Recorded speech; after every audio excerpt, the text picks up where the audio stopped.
Welcome to the PC Gaming Weekspot, your recap of the last 7 days in PC video gaming. My name is Colm Ahern, and joining me this week, a woman met a man. They had sex. It's amazing. He is here. It is the one and only Mr. Matthew Castle. Hello. Not quite as exciting as Daniel Kaluuya, so... But yes, indeed, you are correct. The Oscars happened on Sunday evening, and I normally make it my business every year to at least see a couple of the Oscar films. This year, Matthew, none of them. What was it? The Father? Well, that's not out in the UK yet, so... Oh, so I wouldn't be able to watch it anyway. Is Nomadland? Can you watch that here? That comes out on the 30th of April on Disney Plus. Is that a Disney Plus thing? Well, they've got the rights to it, yeah. All right, Disney didn't make it. Well, it's not a Disney film. What have you seen any of the you're a big film buff. Have you seen any of them? Do you agree? I'd seen a fair chunk. I didn't actually think this year was that stellar. Like a lot of the things nominated, I don't think like normally would have made the cut. You know, I didn't really like Mank. I didn't really like The Trial of the Chicago 7. Promising Young Woman was okay. Like, it was fun, but I didn't think it was, like, Oscar-worthy. Right. I don't know. I just felt like a lot of people were probably sitting on some big hitters for when cinemas are open again next year. Fair. So, it was a very, like, quite a sort of art house collection of films. But so like people may disagree with that. Is the COVID striking the film industry and people just hanging on to their big box office takes for... I mean, don't know that for sure. I mean, but you get the feeling that, you know, once it was obvious what was going on, you look at the blockbusters that were delayed, I imagine there was like your next tier of like prestige dramas. Is that rule still in place about a film having to be released in cinemas if only like it has even a week, but it has to be in? Is that still the case? There's something like that. It's a little bit confused because a lot of the films there were like Netflix and Amazon things or whatever, so that would suggest that is the case. You didn't stay up to watch it, did you?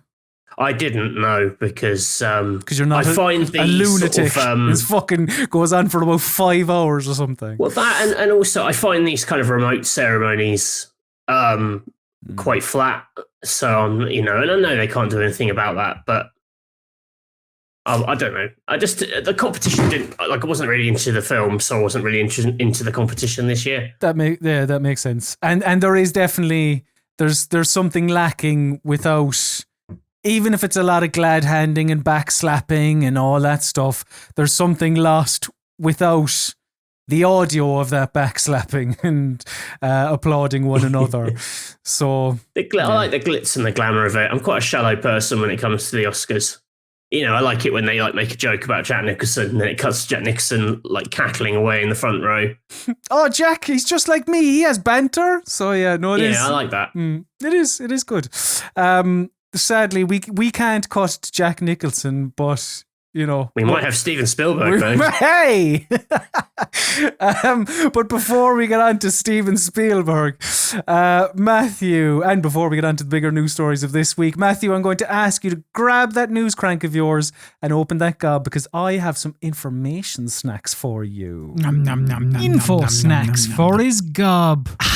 Another kind of a weird one this week, Matthew, in that I wouldn't say there is any blockbuster story, but there is a number of kind of middling stories, really. Well, that's what this podcast was built on. Apart from, well, I say middling stories. I'm going to start with one that 2 other gentlemen would probably get an hour out of, but us, not so much. Because after 19 years at Blizzard, Overwatch director Jeff Kaplan announced last week that he's leaving the company. In a statement, Kaplan said, after thanking a few people, he said, "A special thanks to the wonderful game developers that shared in the journey of creation with me. Never accept the world as it appears to be. Always dare to see it for what it could be. I hope you do the same. GG." That could be an Oscar speech. It could, yeah, it is Oscar worthy, yeah. That is definitely... I don't think an actor would ever say GG at the end of their speech. It's only a matter of time, Matthew. Somebody is going to, and I can't wait for all of those articles on many of those video games outlets. In other news, while we are led to believe that Amazon doesn't want to let the video games dream die, they have cancelled yet another game. Which is good. The Lord of the Rings MMO that they announced in 2019. This game was a collaboration with Chinese video game holding company Leu Technology, but Leu Technology got acquired in 2020, I think it was, by Tencent. And there's a dispute between Tencent and Amazon, and therefore the Lord of the Rings MMO is dead. Which I'm sure for Lord of the Rings fans. Who's the villainous Sauron in that equation? Is it Amazon? Is it Tencent? Yeah, it's difficult to say, isn't it? You know, two massive who are companies. We, the gamers who aren't getting this game? Does that make us? What's the name of the bloke who becomes Gollum? Schmeagol. Yeah. Does that make us him, the kind of tragic figure? Let's say yes. That was tortured. Moving on. Do people still like Lord of the? I feel like Lord of the Rings is. Yeah, whatever. I think so. Do they? I like I'm not a fan of the books. I could never get past fucking Tom Bombadil singing for like 18 pages. But I like the films because they don't have Tom Bombadil in them. Celeste, that's the official stance of the Weekspot. Fuck Tom Bombadil. Celeste developer Extremely OK Games have announced their next game, which is called Earthblade. They describe it as a, quote, 2D explore action game in a seamless pixel art world. And that's all we know. I'm guessing we're not going to see much of this for quite a while, but I adore Celeste. I think Celeste is an absolutely terrific game, and calling it exploration, Metroidvania-ish, maybe. Like Celeste was a straight up platformer. You can easily see how like Celeste could have gone that way. Yeah. If they just the strawberries basically are kind of Metroid collectibles. Yeah, true. Tastier though. Samus Aran doesn't eat strawberries. Nier creator Yoko Taro recently revealed he's working on his next game, which he described as having, quote, no idea how to explain or sell. That's what you want from a Yoko Taro game, isn't it? Something that's... yeah, I imagine it'll be just like a very solid combat game surrounded by like silly bullshit and half-naked people, and that's what the Yoko Taro fans want. I both explained it and sold it to people. Yeah. CD Projekt Red recently said that they'd sold 13.7 million copies of Cyberpunk by the end of 2020, and CFO Pyotr...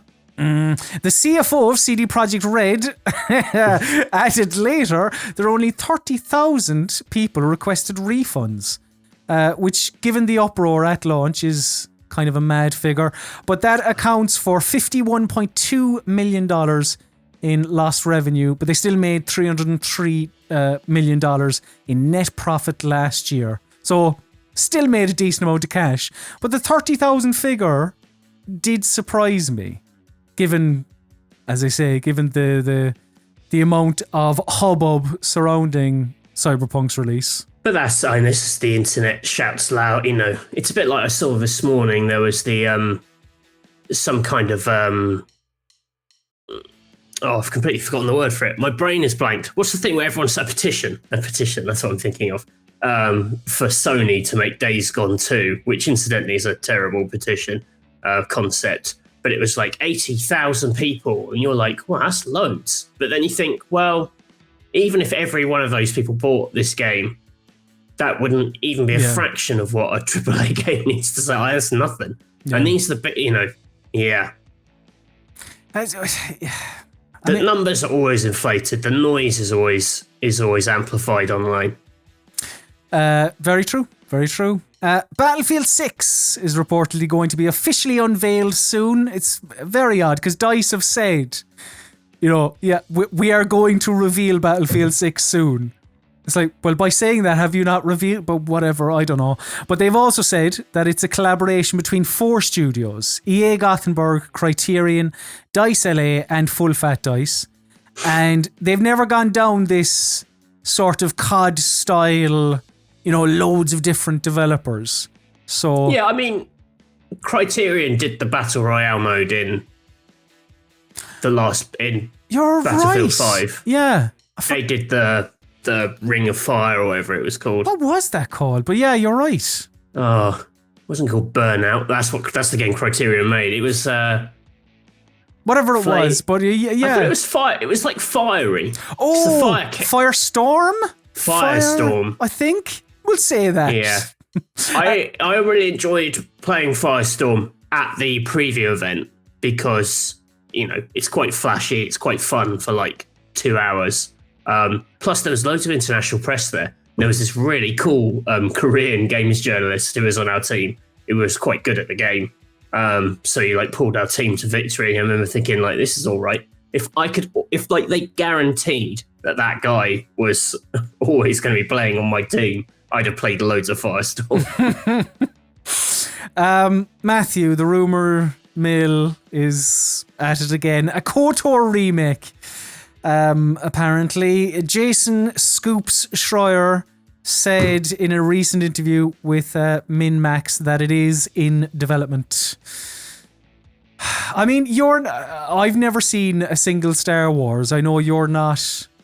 Would you classify yourself as a Star Wars fan, or is that a bit too strong? I like good Star Wars things, of which there are too few, I feel. I played KOTOR 1. I haven't played KOTOR 2. I really liked the first game when I was, when it originally came out. Mm-hmm. I like some of the films.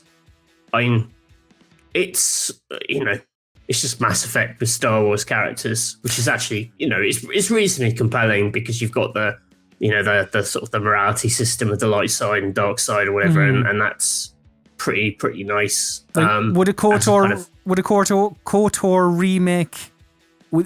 Does that do anything for you? Yeah, I mean, like all these things, if you played it now, I imagine you'd think, oh, this feels a bit like an RPG from 20 years ago. Some interesting things have been done in that space since then.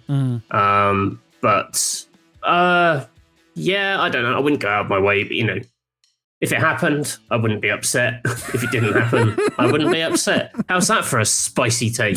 One thing that I would be upset if it didn't come to pass is Titanfall 3, because I think Titanfall 2 is a very special game. But during the week, Respawn were advertising for a job. They had a job listing up on their website for a, quote, new game from scratch, which I believe were the words of Vince Zampella. Which means it's not Titanfall 3, but it also doesn't mean, Respawn, because of the success of Apex Legends, it's probably quite a lot of people working there, and maybe they can spin a number of different plates at the same time. But given how similar Titanfall is to Apex, and vice versa, I suppose, what would you like to see when it comes to a new game from scratch? Would you like to see them go down a different route, or maybe, could they kind of muscle in on that World War territory that's currently occupied by Call of Duty and Battlefield, given Respawn's pedigree, I suppose, their past? Yeah, it would be odd for EA to kind of push Respawn towards war, considering that's Battlefield's entire doing. DICE is a pretty substantial operation. I hope they would do something first-person shootery, because they make, for my money, the best feeling first-person shooters. Mm-hmm. The Titanfall series may never have been explosively successful, but Titanfall 2 is just probably the best shooter of the last however many years. Yeah. When did it come out? 5 years ago? 6 years ago? Some point. I know I liked their Star Wars thing enough, but it wasn't. I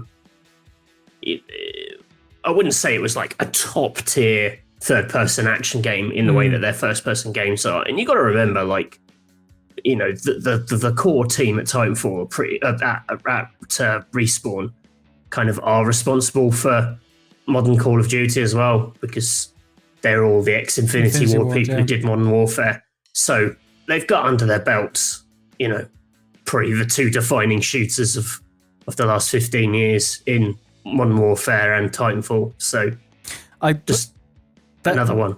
That is a fair point. I didn't think of EA having Battlefield already, so yeah, probably wouldn't create another war shooter and kind of cannibalize themselves within the market. I think they're. I think I'd like them to do more of that kind of sort of, not fantasy as in like elves and stuff, but sci-fi, fantastical settings. I think they do that kind of mad kind of comic book scale and sort of.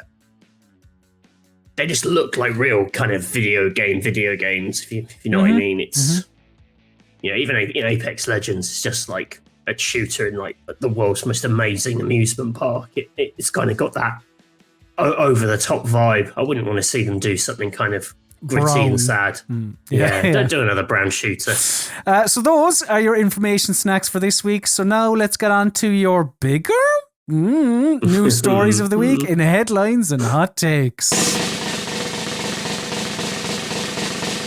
Hello, I'm Hugh Edwards. Working in news is exciting. Yes, headlines and hot takes is the part of the PC Gaming Weekspot where we take you through, again, the bigger, news stories of the past week. And we start off with one that I know very little about. So, Matthew, I'm really depending on you here with this one. But I know this is a game that is near and dear to your heart. Ace Attorney, and in particular, two games that never came to the West. They're being packaged in one little package called the Great Ace Attorney Chronicles. It is the Great Ace Attorney Adventures, which came out originally in 2015, and the 2017 follow-up, the Great Ace Attorney 2 Resolve. It is going to be coming out on the 27th of July, and these are two spin-off games that are set in the late 1800s.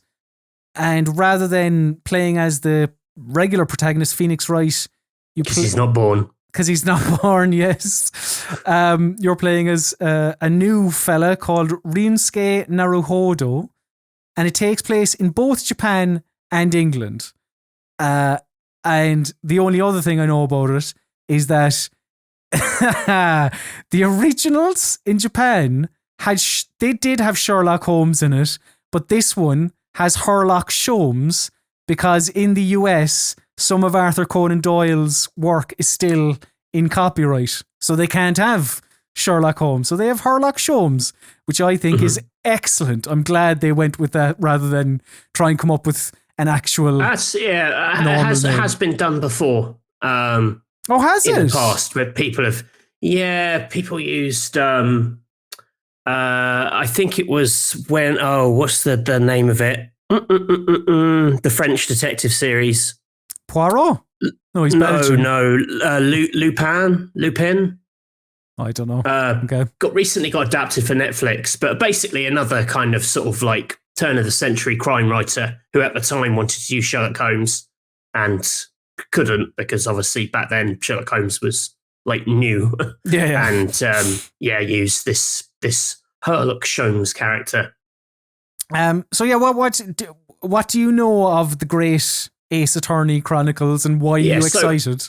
I am a huge Ace Attorney fan. It's probably it's one of my favorite series, kind of up there with like Mario and Zelda for me. Like I just adore it. The kind of the crime solving kind of visual novel where you solve ridiculous crimes and then face off in court. It's all very kind of like mad and anime and over the top. And it's a very simple game. Like really, there's like an investigation period of the game where you walk around collecting clues. And then there's the court section where you basically reveal contradictions in witness testimony and then everyone shouts, everyone points their fingers a lot. Eventually, you break down the villainous suspect, and they kind of explode into some mad kind of villainous parody of themselves, and the music gets really exciting. I absolutely love it. This one, this when this came out, I was really hoping it was going to get localized, because pretty much all the Ace Attorney games, bar the one of the prosecutor spin-offs, hadn't been localized. And at the time, for whatever reason, Capcom decided not to localize this one, which is annoying, because there's also, while these are being made, you've also got Ace Attorney 5 and 6, which did get localized. So, there's enough interest in the West for those. What's interesting about this series, to get a little nerdy about it, is that the original creator of Ace Attorney, a guy called Shu Takumi, who's absolute legendary game creator in my book, just for creating Ace Attorney, and then he did Ghost Trick as well. He's involved with the first 4 Ace Attorney games. Then he kind of goes off, does Ghost Trick. Ace Attorney continues without him, it's its own thing, and then he starts making this as like a sort of side branch. So for my money, this is the original creator kind of getting into the series. He knows it best. He knows the tone best. He writes great characters. So we've got this historical branch. Obviously, I'm really, really excited that it's being finally localized. I'm really excited that we get both at once. That's going to be awesome, because it's 2 games worth. They're normally pretty substantial, so 10 cases across the 2 games is going to be awesome. The interesting thing in here, at least from the trailers, you can tell, is that he's actually using some of the ideas from the Ace Attorney versus Professor Layton spin-off game, which he wrote.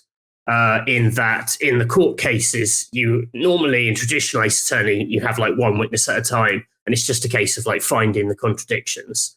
In here, he's got a group. It looks like he's using the kind of I can't remember what they called it, but basically have multiple witnesses at once, and you have to kind of play their testimony against each other. A bit like in LA Confidential, when he's got the 2 people in the interrogation rooms. Okay. So you're looking for contradictions, but you can also use contradictions between the jurors, between the witnesses, which I really, really liked in the Professor Layton spin-off game. So it's cool that's coming back. That was a fun twist. I love the setting, the historical setting, the fact you're going to come over to London. Shu Takumi's a massive fan of Sherlock Holmes and other kind of classic British English detective fiction. British detective fiction, probably fairer. I'm just amazed that we're finally getting it. I thought this was just going to be, we were never ever going to see it, but we finally get to play it. And it's, if I was being 100% honest, I'd say it's a little shame this didn't get localized at the time to 3DS. For my money, the Ace Attorney games are quite good portable games. They make a lot of sense, playing on a handheld, because they're not massive. The scale of them isn't huge. They're quite sort of small feeling kind of games, and you don't necessarily need to play it on a massive TV or on a computer screen. When I replayed the Ace Attorney trilogy on PC, still a great series, but not it. I wouldn't say it's a natural habitat. I always find it a little odd, just sitting there kind of clicking through text in visual novels. I prefer playing them on handhelds. But listen, I ain't looking a gift horse in the mouth. This thing shouldn't have come to be, really, but here it is. Shu Takumi back in the flesh. I am excited by your excitement, because the Ace Attorney games just, I know nothing about the music's so good in them. I work to, they added all the Capcom soundtracks to Spotify, so I always have the Ace Attorney music on in the background. And I've been listening to the soundtrack from these games for a while, and they're really, really good. They're kind of it's super dramatic, exciting, but also played with sort of accordions and violins. So it's all a bit sort of a sort of thriller film that sort of sounds a bit folksy. It's cool. Is it are the Ace Attorney games traditionally sort of is it cheesy I mean, with all the like, take that, objection. It's like super melodramatic, but it's also quite sincere. That's what I like about it. Is you have these quite big comic characters who provide sort of fireworks and theatrical, nonsense when it's all kicking off. But when it comes down to it, like the games also understand that they are about like murders and bringing people to justice, and the kind of the motivations behind people, the backstories to some of the characters are actually quite tragic.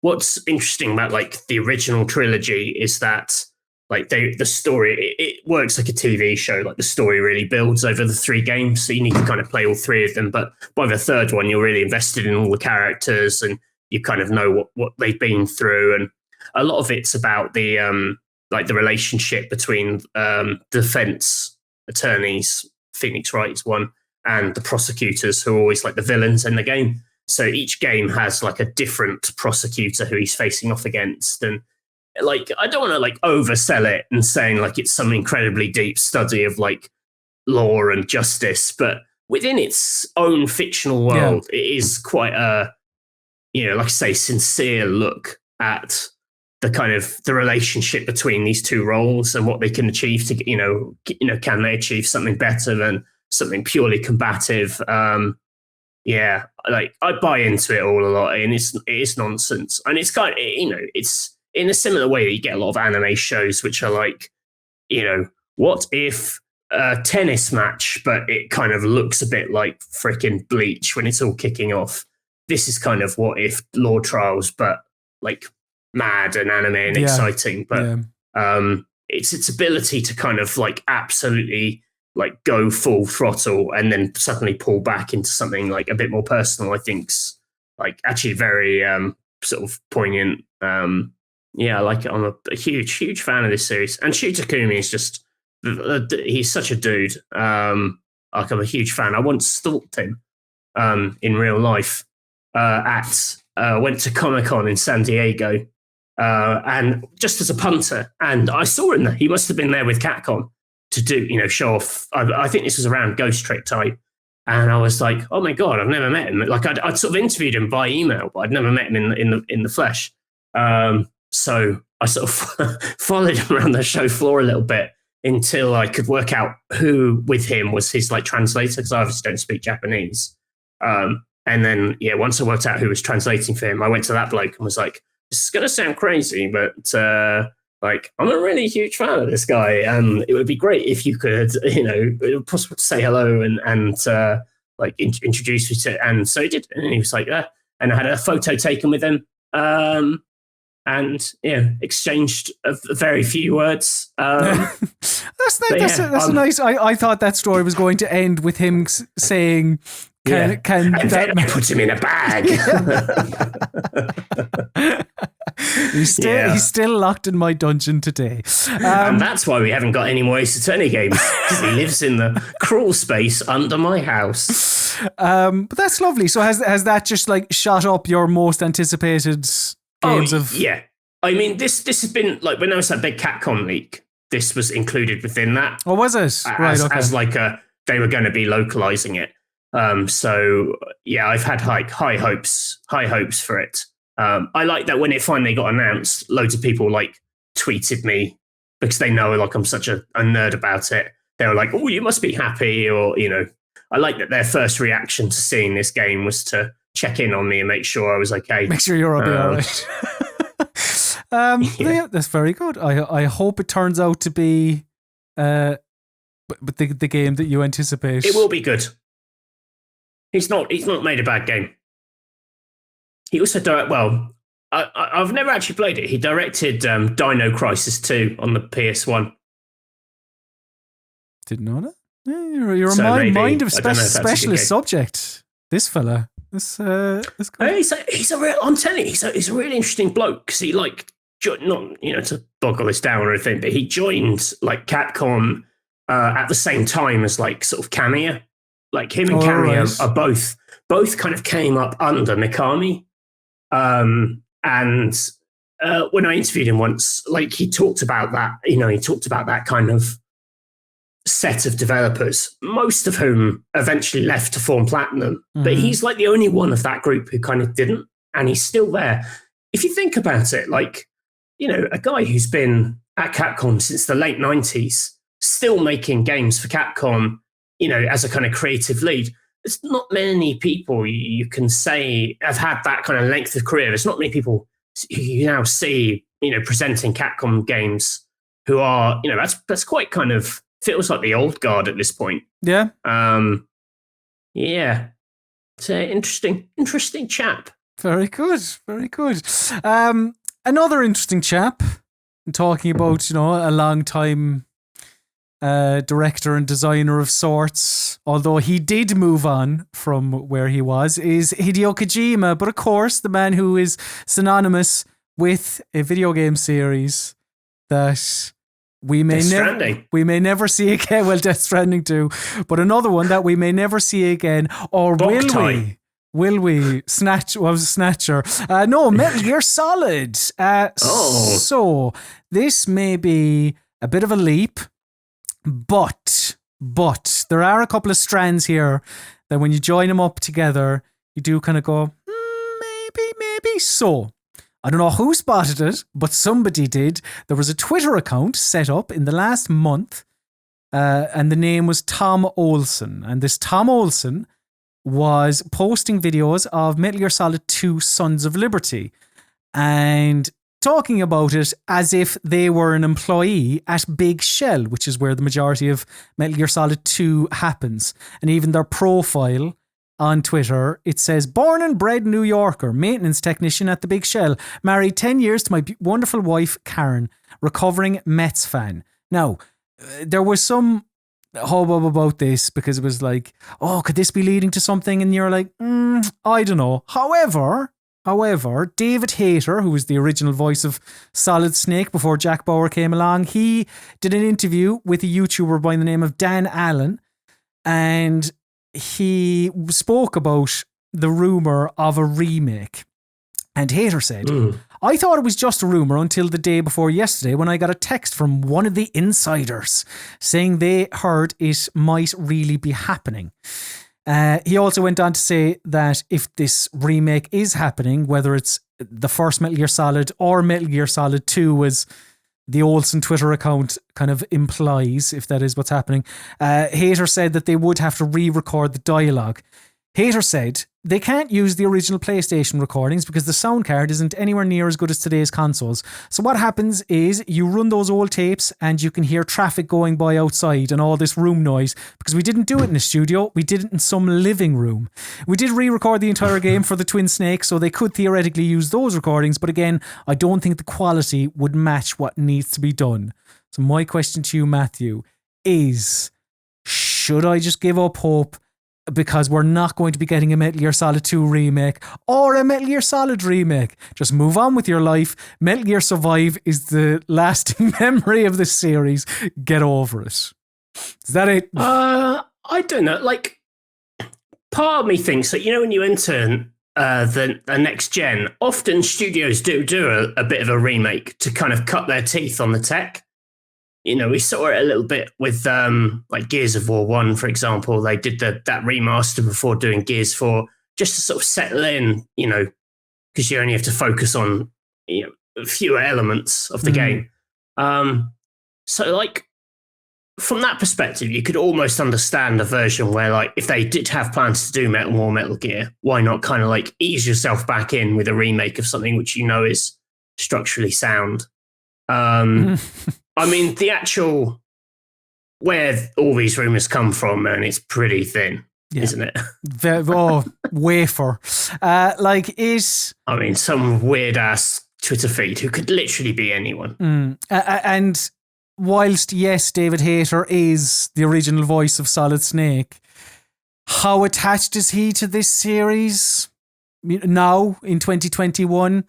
I don't know. I don't know how many people he's talking to in Konami. I know he said, like, he got a text off one of the insiders, whoever that insider is.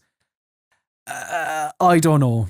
Imagine if they remade them, but with Kiefer Sutherland. That would be a real kick in the teeth, all right? What a burn.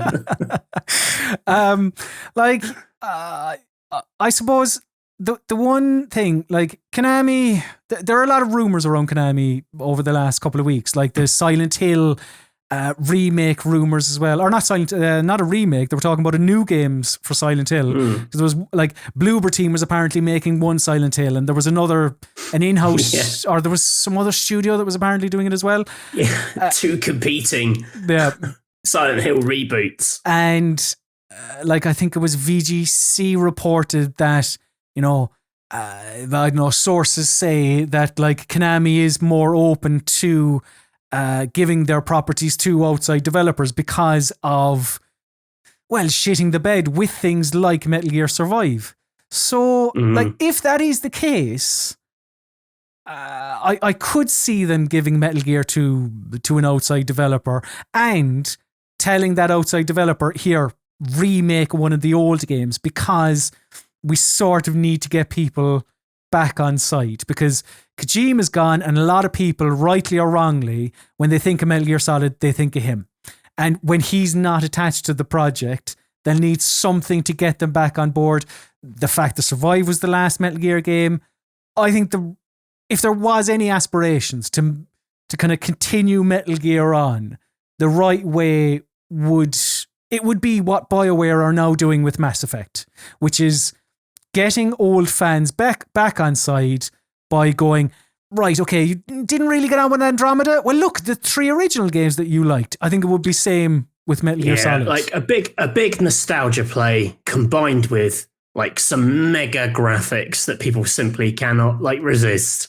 And then, basically reboot the whole conversation and have people go, oh yeah, A, I remember how much I love this. And B, oh, weird, they made a really good game without Kojima. Because that's basically that is the hump they got to get over, and they didn't with Survive. I really wanted Survive to be good, just to put all the Kojima stuff to bed. Because while that guy obviously is a genius and has made some of my favorite games, the whole narrative that it's like it's just him and him alone is like absolutely preposterous.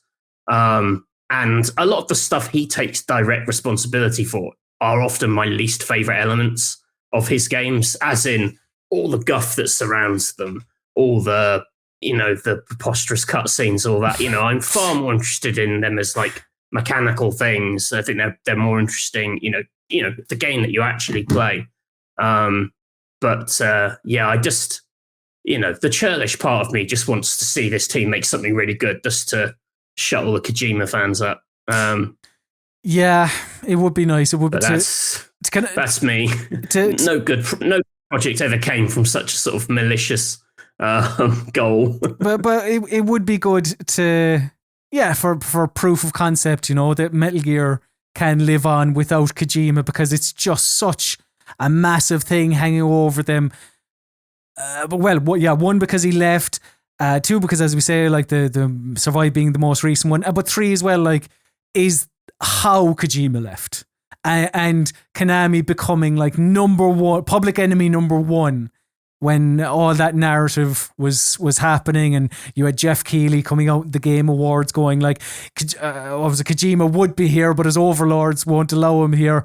Paraphrasing, obviously, but like, I don't know. It would be nice to get a Metal Gear Solid remake. Metal Gear Solid 2 is slightly an odd one to remake because, its problems are like well known. It's got amazing stuff in there, but, the meat of the game isn't necessarily what you want. If I was going to remake any of them with like, mega graphics o'clock, it would definitely be 3. For sure, 3. Like, there's just so much more to it. You could modernize it in loads of interesting ways. 2, like, I just don't know there's that much you can do with it, 'cause structurally the story is so pinned to such a small place. And I don't know. And then like 1's fine, but they've already made like you said, they've remade 1 before. On GameCube, which was fine, but 2 is an odd one. I think 2 is probably if I'm being honest with myself, is probably unfairly maligned. Yeah, maybe so. But 4's the worst, I think. Like, I'd go 3, 1, 2, 4. Oh, hang on. I forgot 5 existed. Yeah. I think I'd go... See, as a game, it's 5 for me. Yeah, okay, It's 5, 3, 1, 2, 4. And quite a gap between 2 and 4. 4 is a big old garbage game. That's Kojima at his worst, I think. I think that's when he went full on... kind of like, I think we have differing opinions on this, but like early Quentin Tarantino, marvelous filmmaker, because he had an editor, and she's I can't remember her name now, but whenever there was a kind of a parting between them, Tarantino, because he was so successful, nobody could say no, and then he was able to say, yeah, my film should be like 3.5 hours, whereas when he kept it to a tight hour and a half, and he earned every minute. Whereas Kojima in Guns of the Patriots, like, to me, that was him having his full-on Tarantino. Nobody can say no to me. I'm going hell for leather with this. We're gonna have like 5 minutes of eggs, fried eggs and stuff. Come on, That what frog segment, evil. But yes, we'll see. I don't know. We could be talking for no reason, and maybe there will never be a Metal Gear Solid, but we will see. But what's that coming over the hill? Is it a monster? No, it's a tech corner. Because, Matthew, over the weekend, I got... Hang on. Let me get it here. Can you still hear me? A little bit. I got an electronic drum kit. Oh, yeah? And that's my tech corner. You can't see it. It is off. It's off camera now. But yes, I got an electronic drum kit. So my question to you, Matthew, is what is a device that is traditionally acoustic, or that you have an electronic version of it? Oh, no. I mean, is like a Kindle an electronic version of an acoustic book? Correct. I'll take it. Yeah, I'll allow it. The thing I don't really understand, like, with your electronic drum kit, say you're playing those drums, do you get satisfaction out of just playing some drums? Yeah. You see, I've often, and this may be a controversial take, thought that drums only really make sense in the context of other instruments.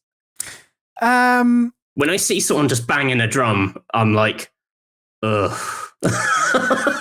Yeah, but I mean, if somebody is just banging the drum a la Animal in the Muppets, but like, you know, can you appreciate somebody doing a 4/4 beat, like, you know? Not by itself. I can understand it as like something that's holding the rhythm for the rest of the tune, but just by itself, I'm like, that really is a load of bangs. I know there's an art form to it, and like that's why I said I know this isn't going to be a popular take. I just think drums by themselves I just don't get a lot out of them. Oh, well, listen, yeah, like nobody is going to buy tickets to see, like, if Phil Collins says, I'm going on tour, but I am just playing the drums, I'm not Right. you'll be getting no Sussudio vocals out of me or anything like that. I'm just going to be sitting on this stool and banging away on the pots and pans. I don't think many people would go to see him, but if that's part of the act, you know, and he'll go, you know, the Cadbury's Gorilla, I'll do that thing, but I'll also sing the song. Then people will be like, Right. Great, Phil. Yeah, terrific. So I think, you know, I don't think it's an entirely controversial opinion. Yeah. But I have... I've voiced a version of this before and had like a really negative reaction to it. You know, I wouldn't go as far were you as say I was talking to a drummer? anti-drum. Were you talking to a drummer at the time? Because I can see why they maybe have an issue with it. But yeah, those are your headlines and hot takes for this week. So now it is time to talk about the games we've been playing in Show and Tell. Show and tell, show and tell. We can't afford a proper jingle. Jingle. It's meant to be jingle. Yes, Show and Tell is the part of the PC Gaming Weekspot where we tell you about the video games that we've been playing over the last 7 days. And Matthew, you have been playing a game that came out 10 years ago? came out a while ago anyway, and a game that you actually played when it originally came out. So I'll be intrigued to get your angle on it, because I have also played a little bit of this game, but I didn't play the original. And that game is... I really should have looked up the proper title of this, but it's Nier Replicant Ver.1.22, etc., whatever the rest of the numbers are. Matthew, what's Nier Replicant and all the numbers like? It is... have you played the original Nier? No. It is very much like that, or how I remember it, as often happens with remakes. When I play things, and even though they've been changed massively, in my head, it's how I remember the game, and I'm like, oh yeah, this is much like Nier, which I know isn't true. They have changed it. Nier, the original, is quite an odd one. It's a bit of a cult classic. A lot of people with this one coming out have been arguing that it was like massively underappreciated, or that kind of games critics didn't get it at the time. I went back and looked. I reviewed this on 360. I went back and looked at my old review. I gave Nier originally 65, and I said it's quite easily the best, not very good game we've played in a while, which sort of speaks to the interesting character of Nier and Yoko Taro's games in general, in that they're sort of wildly ambitious, full of like bizarre quirks that some people fall in love with, and they will become their most cherished games, but they often have sort of big structural problems, or just a general level of like slightly sort of shoddy quality with some of the basic like nuts and bolts. So the appeal of this remake is all the kind of like the wildness and the weird ideas of the original Nier, but like to a better technical standard. It's not like a full remake, but it's more than just a simple HD remaster. They have tweaked elements of it. The big improvement, well, again, like I haven't played the original Nier for like whenever it came out, like 10, 11 years ago. So certain things I don't quite remember, but like the combat in this feels like a lot faster, a lot punchier. They've added a few more. I think like I don't remember like the original having like a parrying system. Again, maybe I'm wrong on this, but generally like it feels slightly easier, slightly friendlier to play. It's a bit more of a reactive hack and slash game. What's interesting about the combat system is you've got your character who uses a sword, lots of sort of dodging, parries, that kind of stuff. You also have this magical book, the Grimoire of Ice, which is what's floating behind you. Matthew, I'm sorry, I'm going to have to cut across you there now. You didn't say his name properly. Can you give it the full gusto that the book does as well? Grimoire of Ice. Thank you very much. Carry on. Who I've often thought has big Alan Rickman energy, that book. It's got this slightly nasal kind of withering tone. It's like, oh God, I've got to go and do this, which I think is very Rickman-esque. It's sort of grumpy tone. But yeah, that book sort of shoots bullets. It can summon like a big sort of spectral fist. It can shoot lances. So it adds this kind of like weird... sort of slightly like there are scenes in this where it almost looks like a bullet hell shooter, because there's always projectiles flying around and you're shooting these big bullets. All the bullets are like these big fat like red balls, so it looks sort of super abstract. It also, as you can see here, changes perspective quite regularly. That's one of the quirkier things that the Guitarra likes to do, is that for most part it's over the shoulder, but then you'll go into a room, it's top down. You've still got the same control system, but when you're top down, like the shooting, for example, with the book, suddenly feels like a little bit like a twin stick shooter kind of element.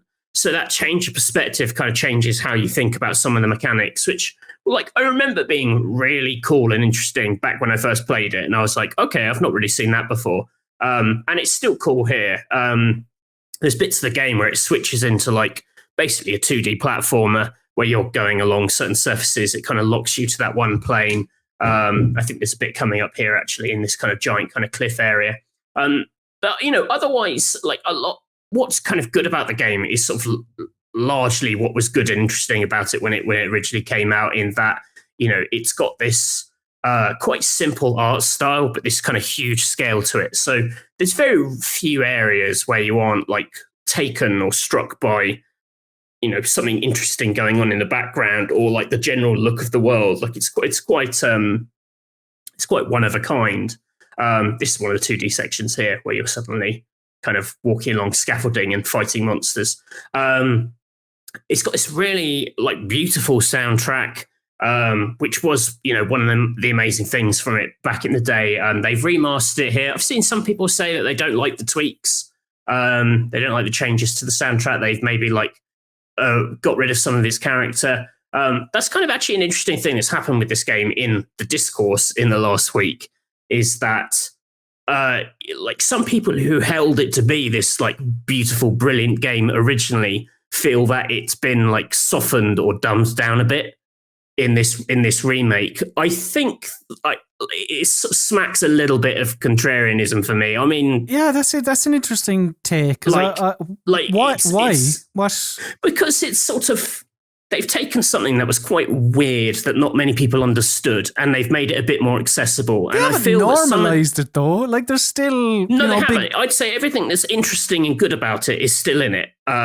It's just a better game. But for some people, I wonder if actually they're getting a little upset that they're no longer as special because other people play this game and will appreciate it. It's no longer their secret little thing that belonged only to me. Yeah.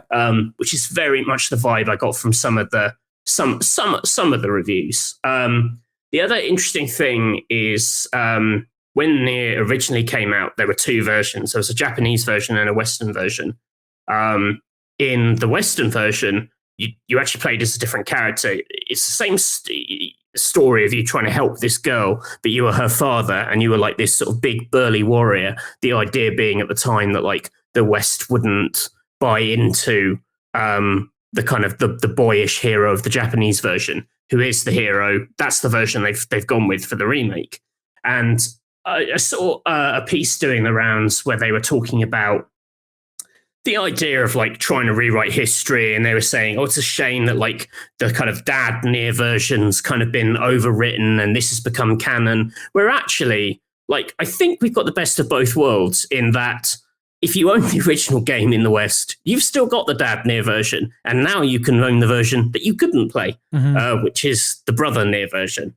So I don't really like, it doesn't delete that original game. If anything, it gives you more reason to play it if you have played the original, because you get to have this hero who you've never seen before. So yeah, I was actually quite taken with this. I was enjoying this like way more than I did when, you know, I reviewed it back in the day. I think the little tweaks have taken off the edge. I think it's still like got some problems, you know, like the side quests are almost like willfully boring. You know, there's a lot of, I mean, it's real kind of go and get me 5 bits of meat and go and do this. It's real kind of grindy, tedious stuff. And it feels like, I don't know if it's meant to be sending up it a bit, because whenever you take on these quests, the book's like, these quests are a load of old shit. And you're like, yeah, I know. But just because you've acknowledged it doesn't mean that they're not a load of old shit.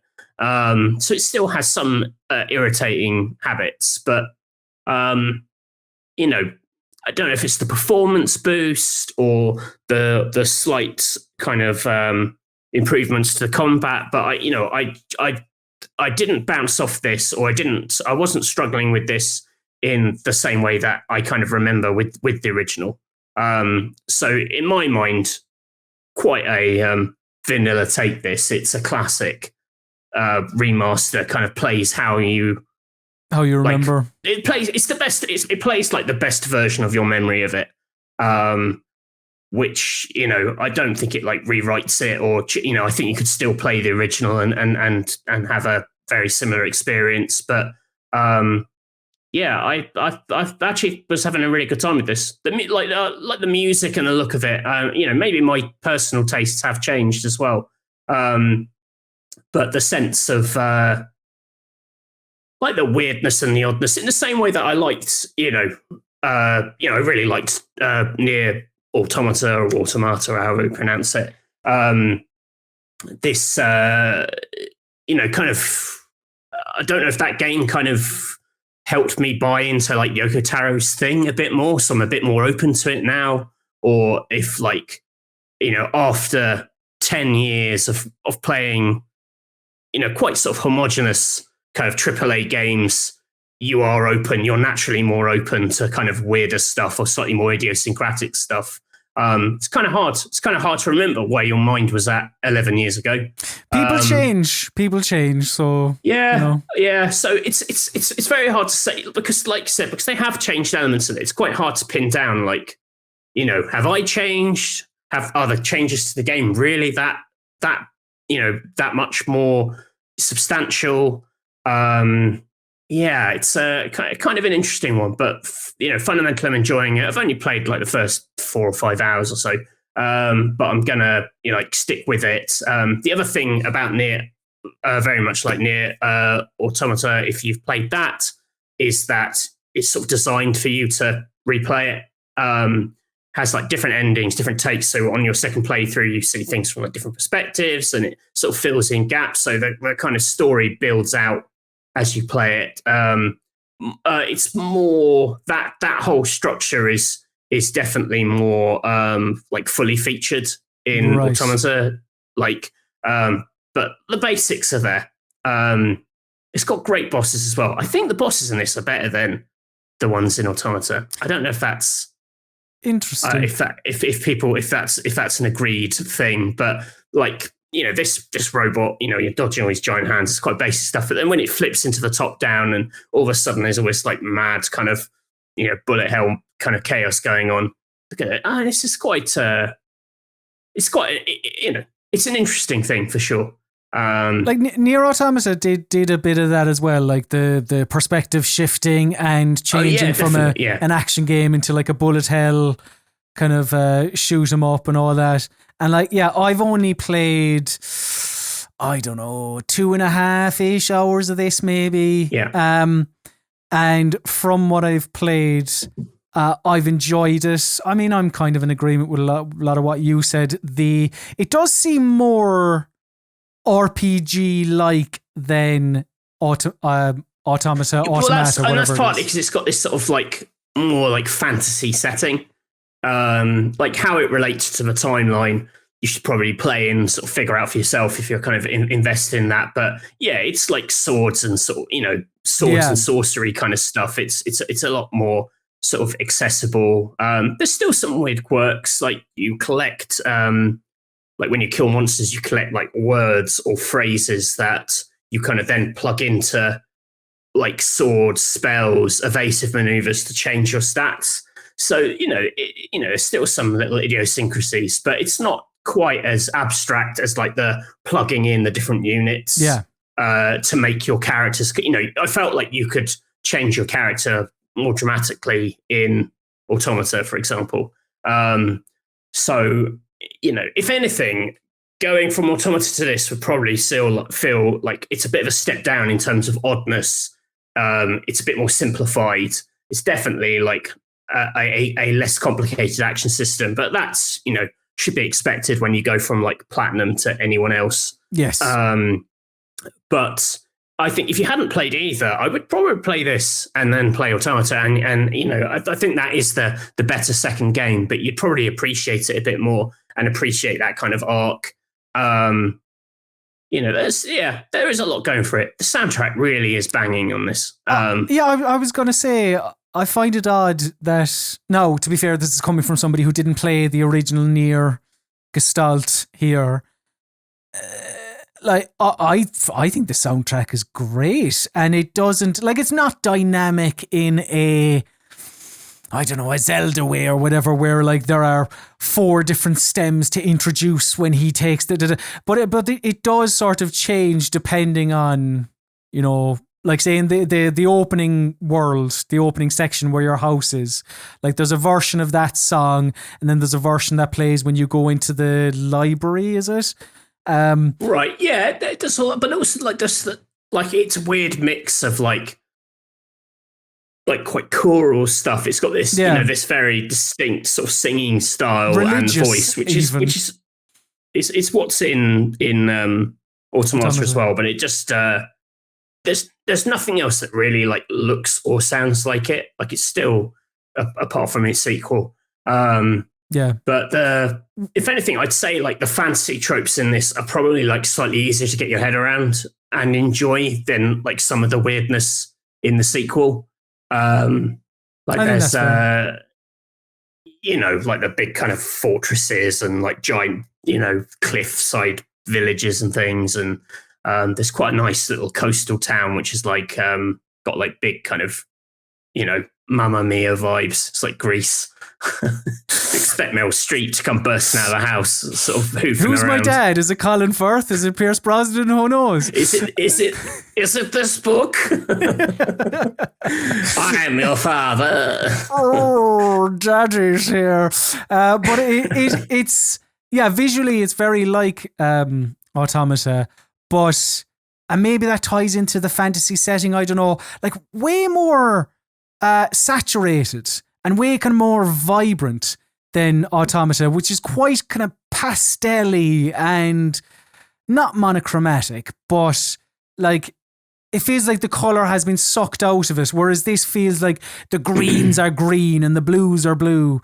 I don't know whether that is something like it was in the original or if this is a choice they've made for this. And I don't like say, particularly with the visuals, it's like I struggle more to put my finger on, like it kind of looks how I remember it looking. I mean, maybe if I put them side by side, I'd be like, wow, that's really misjudged. But it's not enough of such an overhaul that I'm like, oh my God, I can't, have I ever played this game before? Like everything in it, I'm like, oh yeah, it's this bit. Oh, it's this thing. Oh yeah, it's this. Oh, I remember this. Okay. Will you be playing more, do you think? Yeah, for sure. Yeah, it's good. It's good. It's interesting. Scratches an itch. Like when I originally called it like the best, not very good game, I think it is still wonky, but it is like a true original. And I think like weirdly for some people, it still will be like a 10 out of 10 to them, kind of warts and all. Yeah. And maybe I feel like I just have a better appreciation for those kind of games now than I did then. It's like it's the classic 7 out of 10. That is a 10 out of 10 for some people. It's kind of a genre unto itself. Very true. Very true. A game that I have been playing over the last week, which I don't think many people will be giving 10 out of 10s to, but what a charming little game this is. This one is about a little turnip boy that commits tax evasion. And handily enough, it's called Turnip Boy Commits Tax Evasion. Right. It is, I guess, a sort of top-down action game with some RPG elements and loads of dialogue between you, said Turnip Boy, and NPCs. But kind of aside from that, and the most important thing of all, is that Turnip Boy Commits Tax Evasion is a game that most certainly passes the nostril forced exhalation test that we've spoken of here on the Weekspot, and shock horror, Matthew, actually made me chuckle a few times. It is, I wouldn't say it had me pissing myself, but I definitely laughed at it. But yeah, the setup is, yes, you are a turnip, you haven't paid your taxes, so in an effort to right this wrong, and the mayor of this town, who is also an onion, everyone in this is a vegetable, right, or a fruit, and they can all talk, and that's just how it is in this. But the onion, Mayor Onion, he makes you his assistant, and it's your way of repaying back the local government, I suppose, when you haven't paid your taxes. And then you go about this world doing jobs for the onion and then gradually uncovering the corruption that lies within the hallowed halls of vegetable parliament or whatever it's called in this world. But yeah, so it is funny. It is actually genuinely funny. It's about 2 hours long, as I say. Like it's throwing gags at you at an alarming rate, and not all of them are going to hit, but the ones that do hit quite well. Like, timing and delivery is obviously it's the main reason I would say that games find it difficult to be funny. Even just taking out the quality of writing, it's timing and the delivery, because your player is acting as the sort of director, I suppose, and it's difficult for a developer to land a punchline because they don't know when the player is going to interact with the item or the character or whatever that triggers said punchline. But Turnip Boy, it did impress me when it comes to like the control the developer had like over the gags, and not just in like cutscenes or interactions with NPCs, the not cutscenes, I suppose, the dialogue you have. Like, look, I'm not going to rattle off every single gag, but I do want to use one joke as an example. So you come into an area in the game, and the first thing you come across, the first thing you can sort of interact with is a little snail. And the game has taught you up to this point that snails are enemies and they must be killed. So you kill the snail, and then the second thing you can interact with is a vegetable, or it's an orange NPC. And as soon as you go over to them, they talk about how snails are an endangered species, and in this world, I believe that vegetables and snails can live in harmony together, and blah blah blah blah blah. And like it lands very, very well. Like, again, I'm not going to say you're going to confuse this with something that fucking Reece Shearsmith and Steve Pemberton have written together, but like, it's really, really well done. Really is. Yeah. The other side of it, yes, is the kind of action game with RPG elements. It is, I suppose, Zelda-like in that, you know, you go to different dungeons, you collect something for this onion, you return it to the onion, and there's a steady enough flow of new items introduced that, like, new gadgets you can use, like a little portal gun-esque type thing, and little bombs and whatever else. But there's a decent flow of that to stop it from becoming a boring hack and slash game. Not that I think hack and slash games are boring. I really enjoy them. But this one is quite boring because you have one attack and it's quite stilted and like in your movement or in how you attack. But yeah, there is enough things introduced to keep it entertaining somewhat. Because it's not terribly challenging either. Like, there's one boss in the game that I died on. I was an absolute bastard. It's the second last boss.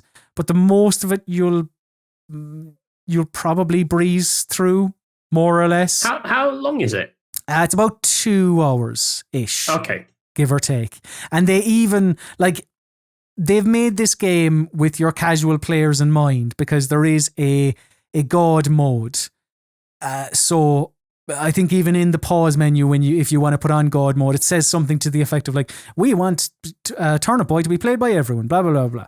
So like, if you're not, like, if you don't play games, this is, I'm guessing that's their kind of strategy, is to try and sell it to those people, because it is, I suppose it hangs its hat on its humor and its cuteness and all that. There is, I suppose when talking about like little gripes, you do all these gadgets that I mentioned, and I don't know, I suppose it's a small team, it's an indie game, whatever else, but I didn't half want a little Assassin's Creed or Batman radial wheel at points, because you are chopping and changing your gadgets from time to time, because like, you have a shovel that you use to hit things, you have a watering can to water plants, you have your little portal gun, and it felt like I was going into that menu quite an awful lot. But yeah, a very enjoyable game that you can pick up on Steam. I don't think it costs an arm and a leg, but yeah, and you can tell it's a ridiculous fantasy game because someone's being held to account for tax evasion. Indeed, yeah. Do you know Jimmy Carr should play this one? Satire from like 5 years ago or some shit like that. It's quite embarrassing on like panel shows and stuff. Whenever somebody makes a tax joke at Jimmy Carr's expense, everyone just goes ha ha ha and then moves on to the next thing, carrying on with the big fat quiz of the year. It's like the forgiveness of laughter. But Matthew, we've played feckin' loads of games this week because another game that you have played, following on from last week's discussion of the Village demo, yeah, that's what that was. You have played the Castle demo of Resident Evil Village, yes. Not a demo of your family tree. So is this different to the Maiden demo that you spoke about however many weeks ago? Yeah, I mean, it covers some of the same territory, like some of the same rooms, but the Maiden demo was kind of like entirely threat free. You could just walk around this castle. It was basically like, look at this castle, and then there was a little spook at the end. This is just allegedly a section from the game, kind of like the Village demo, kind of presented a little bit without context. Like at this point, you are in the house. And which if you're at all familiar with this game, there is a castle in the village, which is home to what seemed to be a vampire clan. This is where the giant lady lives. And this is where she has sort of like, a sisterly, a group of sister vampires who kind of can turn into sort of flies or hornets or some kind of buzzing thing and flit around. I thought this was a bit better than the Village demo because it had a kind of slower pace to it in terms of, it's still a half-hour demo, so you're encouraged to absolutely kind of like cane it through. But you had the domestic environment was quieter for more of the demo, which actually felt a little spookier. The problem I had with the Village one was basically after the opening area, you were fighting kind of wolfmen in the field, and then it turned into like quite a broad scripted action sequence, which I didn't really rate. This feels a bit spookier because you're waiting for, whatever it is to jump out at you or come and get you. We also meet the merchant who wasn't in the first demo. This is a bit like the sort of the mysterious stranger character in Resident Evil 4. He sells you stuff. Weirdly, it's got more of a, it's been a while since I've played Resi 4, I'll admit, so I don't really remember exactly what the stranger sold you. Like in my head, it was kind of upgrades for the guns mainly. Here, there seems to be a bit more going on in terms of buying lots of bullets and health packs and things, so you can kind of pump your money into your the here and now kind of survival specifics or the upgrade parts. Maybe that is exactly how it is in Resi 4 and I'm just forgetting it. But there seemed to be more stuff competing for my attention in his supplies. There's weapon parts and then there's upgrades which are separate, did that happen in Resi 4? Who knows? You can also collect lots of things, like smashing up vases and smashing the glass of cupboards. You can get jewels and special cups that you can sell to him. So I jump around the demo a bit in this video. So we just saw the giant vampire lady. This is down in the basement. This is where it kind of kicks off and becomes a bit more actiony. And it's where I'm still not convinced about the action in this game. I mentioned this in the Village demo when I was fighting the werewolves. They took so many bullets and they felt so weightless. There wasn't any impact to what I was doing. I thought, oh man, is there going to be a lot of this? Because this isn't particularly satisfying. And I sort of felt the same way here. You kind of go down into this dungeon and there are loads of sort of hooded kind of prisoners who attack you. And I did the demo twice, once with a shotgun, once with a pistol, and this is the shotgun run. A bit more immediately satisfying just because you're blasting stuff away. But the impact still isn't quite what I was hoping for. Did you, I can't remember if we've spoken about it on the show before, but Resident Evil 4 is a bit, all right, it's not Resident Evil 5, but it is a bit more of an action-y Resident Evil. I think that's the thing that's been bugging me, is that in a lot of the write-ups, because I think the press saw a bigger chunk of the game, or they played a bigger chunk of the game, and I've seen so many people being it's basically first-person Resident Evil 4, but I swear it doesn't feel as nice as Resident Evil 4, and it doesn't have the subtleties of, at least to my what I could discover of shooting people in the legs and then using your mad kind of like power bomb moves on them as Leon. It didn't even have that level of kind of sort of strategy to it. It just felt like emptying bullets into quite shapeless things. I think it's like, for me, I think Resident Evil 2 set a good new bar. Like, in my mind, Resident Evil 2 is quite an action-y Resident Evil because there's lots of zombies and you do a bit more shooting than you do in Resident Evil 1. And there they added those super reactive zombies in the remake. You could like shoot off the limbs. Oh, yeah. And you could basically like pacify a zombie by taking off its legs. And it would be there for the rest of the game crawling around. You just had to remember like, oh, every time I go down that corridor, just be a bit careful because there was that zombie I didn't quite finish off. And I really liked that element to it. Here, it just feels like kind of pumping bullets into 3D models and sort of blood comes out of them. The headshots are quite fun and gooey. But it just, I don't know, it felt like a step down after that Resi 2. I don't know if that's just sort of spoiled it for me. And at the same time, it didn't have like the kind of the energy or the strategy of what I associate with Resident Evil 4. Just feels and particularly in first person, like, because you're up there and you can see, you're up and everything's getting up in your grill. I think you're even more aware of when something isn't landing quite right because it's just there up filling the screen. So, you can scrutinize it more than you can in a third person game. And yeah, I just don't know if the action in this is going to really like work for me. I just don't know if it feels very good. Did you like the action in Resident Evil 7's final third?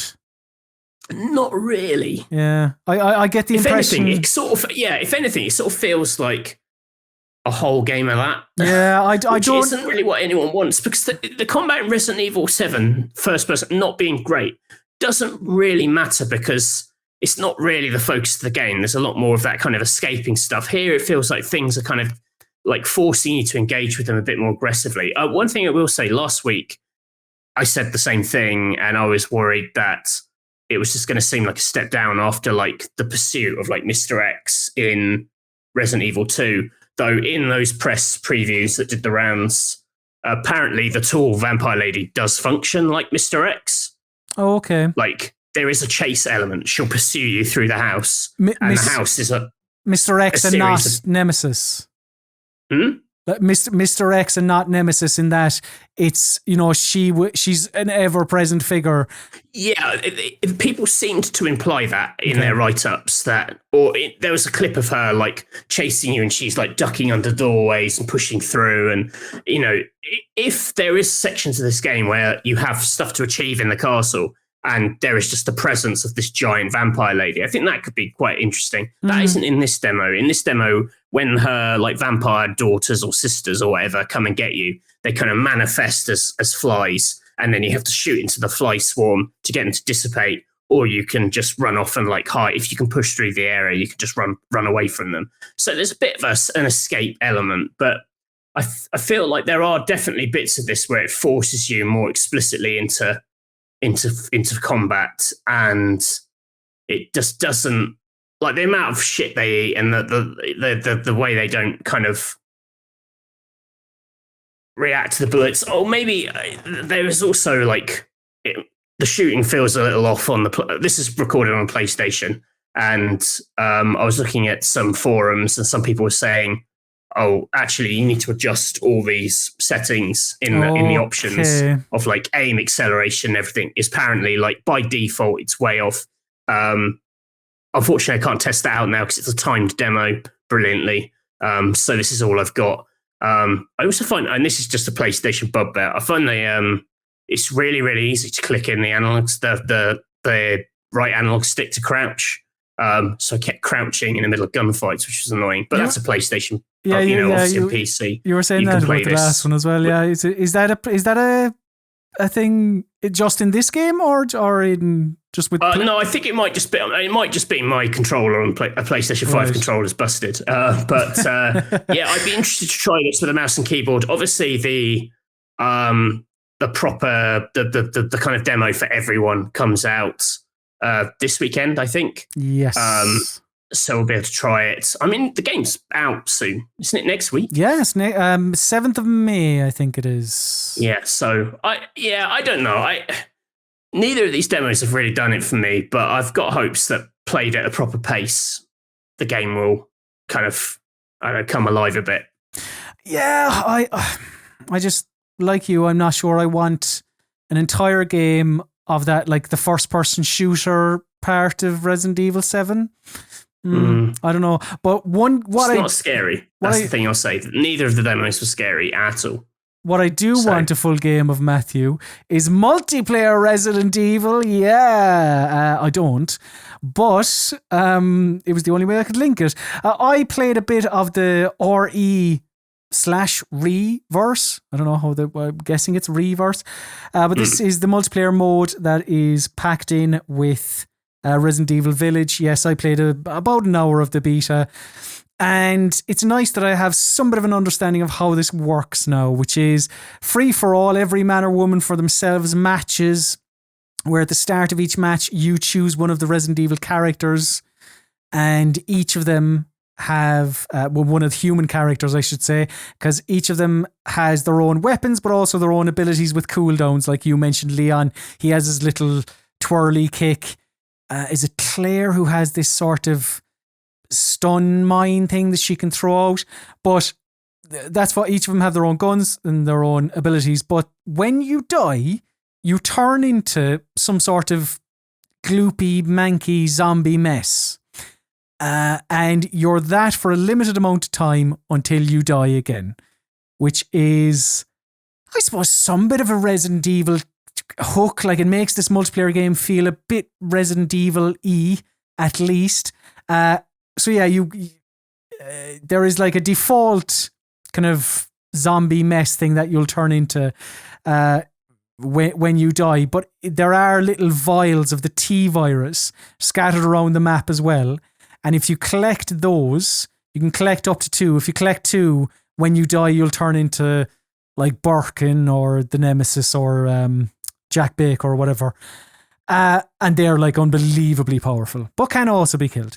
I don't know, like who's coming to Resident Evil Village to play this? Absolutely nobody. Will it have legs? Probably not, because Mercenaries is the mode that people want to play if they're not actually just playing Resident Evil proper. But I will say, the hour I played of it wasn't horrendous. I didn't have an absolutely terrible time. Right. And it felt, maybe because it was in beta, but I felt like I had a chance.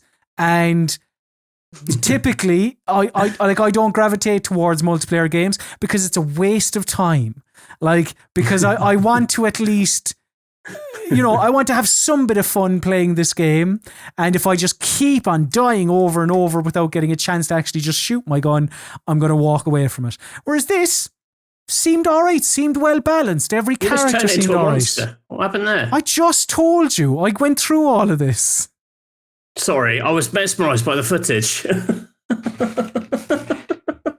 But yeah, that is Reverse. I don't know, like, well, yeah, when Resident Evil Village comes out, I'm sure we'll go through all this again. But yeah, it seems all right. I don't know. We'll see. And what's the monster all about?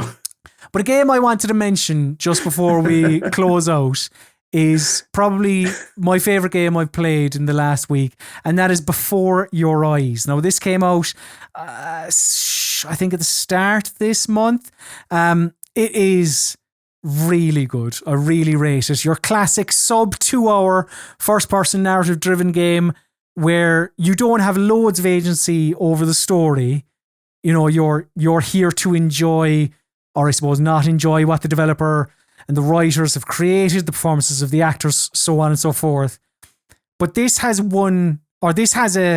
gimmick, and that gimmick is blinking.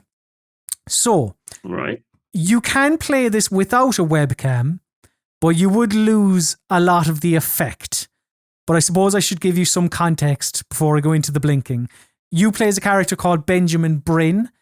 Benjamin has died, and they're being ferried to this character called the Gatekeeper, who is looking for an honest account of Benjamin's life. And if they get that honest account, I don't know, Benjamin can go to this game's version of heaven or whatever it is. I don't know. I can't remember. Anyway, the ferryman, who is also a wolf, because why not? They take Benjamin through Benjamin's life. So you relive from birth to death, essentially, of Benjamin's life. But, time is money, Matthew, so you can't be reliving every moment of Ben's life. No, of course not. So every time you blink, and I mean you, Matthew, blink, the story moves on to the next notable scene in Ben's life. That is, if you have a webcam, but if you don't, you can also play this game. But I think something would be lost if you didn't have a webcam, because thematically it works, your life flashing before your eyes kind of deal, but also the blinking tracking is really good. I never felt cheated when I was in a scene that I was particularly enjoying or I wanted to learn more of or whatever, and I was kind of stressing to keep my eyes open. It didn't skip forward, but it did whenever I blinked. So, it has a gimmick, and the gimmick works. But the game does also allow you, it's not like each time you pop into a scene, it just moves forward as soon as you blink, because that would be crazy and you wouldn't be able to pick up a single ounce of the story. But it's basically as soon as a metronome... Good for speed running, though. Yeah, true. But as soon as a metronome pops up on the bottom of the screen, there are story reasons why it's a metronome. But as soon as that pops up and then you blink, then it moves on to the next scene. It isn't a long game, so I won't go... And it's, this is apart from the blinking mechanic, which again works thematically and all that. I won't go into the story because that's what drives this. But it's another one of those heartbreakers, and the emotion behind one of these stories, as well as the writing, of course, it needs to be backed by good voice work, and this one really is. The acting in this is a cut above some of the other shite that you come across in the genre, and you come across some absolute shite in this genre, but this is really top stuff. It's really good. I really recommend it. Again, if you're into this type of thing, I really, really like the gimmick, really like the story, because even the gimmick works in terms of, you never feel like you're missing out. There might be a sense that, when you blink and it moves on to the next thing, you're like, oh, shit, I wanted to learn more about Ben's interaction with this character, but you never then feel lost when you move forward into the next scene, because each, it can skip hours or it can skip days or it can skip weeks. It pushes the story along quite quickly, but again, you never feel lost, I suppose. So yeah, I'd really recommend it. Before Your Eyes is the name of that one. So yeah, those are the video games we have been playing over the last week. Feckin' loads. So now it is time to test the knowledge of one another in another type of game called Mystery Steam Reviews. It's time for Mystery Steam Reviews. Yeah! Yes! Mystery Steam Reviews is the part of the PC Gaming Weekspot where I, Colm Ahern, and he, Matthew Castle, test the knowledge of one another via Steam reviews that are a mystery. And the rules are as follows. Both I and Matthew bring 3 Steam reviews to the MSR arena, but we omit the name of the game associated with each review. Our opponent must correctly guess the game attached to each review. 1 correct answer equals 1 point. While both of us have 90 seconds on each MSR, we both also have help in the form of 3 lifelines. These can be used at any stage during battle and also pause the 90-second timer. Each lifeline can only be used once and once only. And they are as follows. Question, where the hot seat haver gets to ask a yes or no question. Second opinion, where a second review is given to the warm chair sitter. And genre, where the genre of the game is revealed to the one with the warm arse. This week, it is all about video games based on mythology. Now, I found it quite hard to find 3 video games. I hope you aren't cross with how I've Some of these games are like... Is one of We'll them Max see. Payne? Is one of yours Max Payne then? No. Okay, good, because mine isn't But either. like, I don't know, things that deal with, like, I may have also like factored things that deal with ancient civilizations. Is that, maybe that's mythology? I don't know. Look! We'll see. Let's crack on. Matthew, here is your first Mystery Steam review. Once you begin to understand the protagonist and what she is going through, this becomes more than a game. It becomes an experience. I didn't say it was a pleasant experience, but an experience. Best played in the dark with headphones alone. And that's from Uncle Gwen. It is recommended 7.6 hours on record, 7.4 hours at review time. Matthew, your time starts now. So, it's a her. I got that. That's what I've taken from this review. This person thinks it's an experience, which is vague and doesn't help. Play in the dark with headphones alone. Now, does that mean it's a scary game? Or does that mean it's like a serious emotional game and has to be treated in a sincere way? So one game I did see when I was researching this was, and I thought, oh, and then decided not to do it, was the is it that there's like an Inuit platformer, which I think is quite worthy and quite serious. I think you need to really like sort of like get into it. I think it's called like, I don't, Never Alone, I think it's called. I think it's based on sort of like some kind of Inuit culture. If that's wrong, apologies to those involved. That's what I instantly thought of with this. Kind of like a sitting there, she's going through like the frosty wastes. 7 hours, quite a long time. I thought this was meant to be quite short and throwaway. Listen, I don't think I've got anything better. A clue's not going to turn it around. I'm gonna say Never Alone.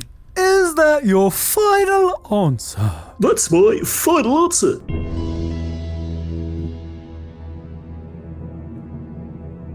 So, you took from this clue that you played as a woman and that it was indeed an experience. The headphones thing you were trying to tackle with, does that mean it's scary? What's that about? You've ended up on Never Alone. And I could tell you, Matthew, that the correct answer is Hellblade Senua's Sacrifice. Oh, piss. Norse mythology. Celtic. Oh, and it says you should play with headphones because it's got all the voices in her head. Oh, piss. Of course it's not going to be the fucking Eskimo platformer. So dumb. Matthew, could I have my first Mystery Steam review, please? One of my favourite games in the series, even if it's just a spin-off. It's very well made twin-stick shooter that works in both single-player and co-op, says Athadis. Recommends it, 12 hours on record, 10.3 at time of review. Okay, time starts now. Okay, one of my favourites in the series, implying there's a lot in this series, and this is a spin-off. A well-made twin-stick shooter that works single-player and co-op. Oh.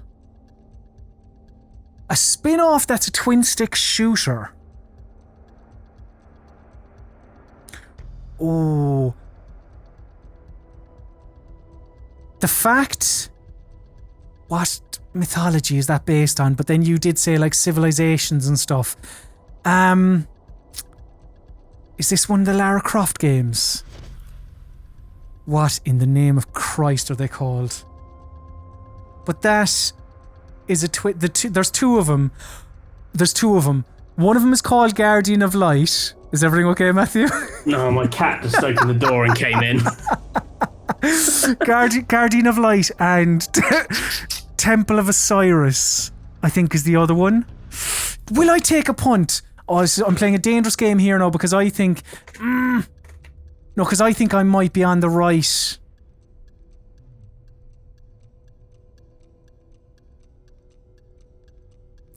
Fuck it.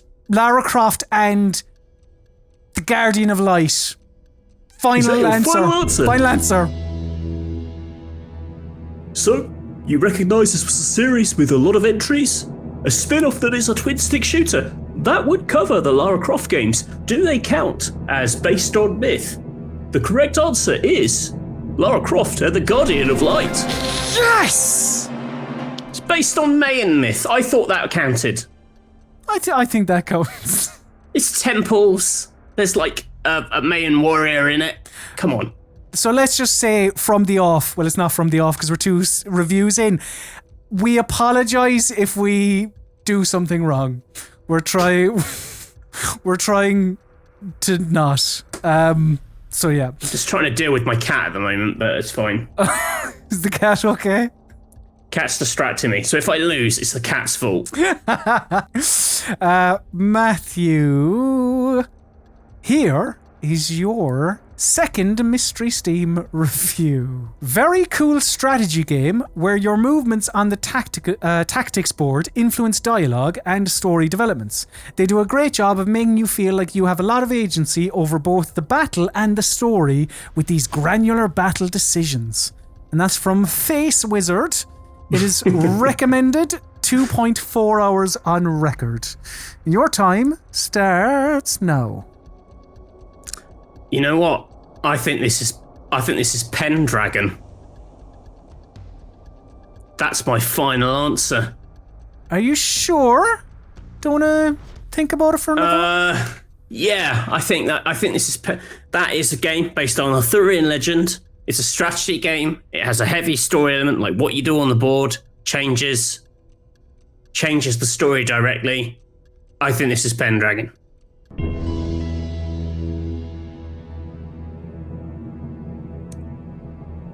In there with a bullet. Straight away. Pendragon. No messing about. So I won't mess about either, Matthew.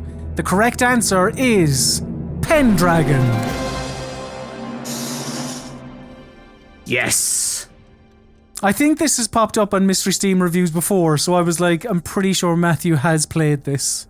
So I was like, yeah. Very almost picked this as one of mine, so PU. But I didn't. Or did I? I didn't. Matthew, could I have my second Mystery Steam review, please? It's got little hints of all the things I like that almost borrow from things like Shin Megami Tensei / Persona, Tenchu, Ninja Gaiden, Dark Souls, and so much more. But still, with such an original twist, it doesn't feel like it's copying anything else. Says Nameless, recommends it, 380.8 hours on record, 225.3 at the time of review. Time starts now. Okay, so this has stumped me, I think. It borrows from a lot of games, doesn't it? I've got a cat. It borrows from Tenchu, Ninja Gaiden, Dark Souls, with an original twist. Yeah, do you know what? I'm going to pause the timer at 1:08. Matthew, could I have my second opinion, please? Sometimes, while playing this game, I like to close my eyes and pretend I'm playing what could be an Onimusha remake. Restarting the timer now.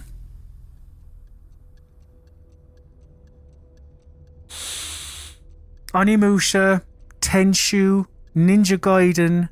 Dark Souls is the one that doesn't really... a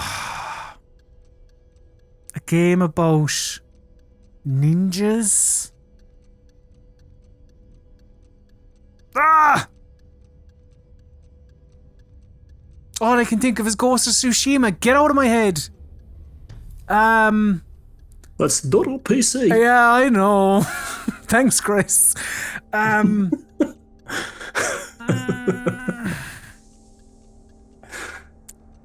not. See, I'm like, would another lifeline help me? I'm not sure. Would or Tenchu, Dark Souls, Onimusha. Oh, I can't think of anything. Oh, can I submit an answer? Who knows? Bob! Ah!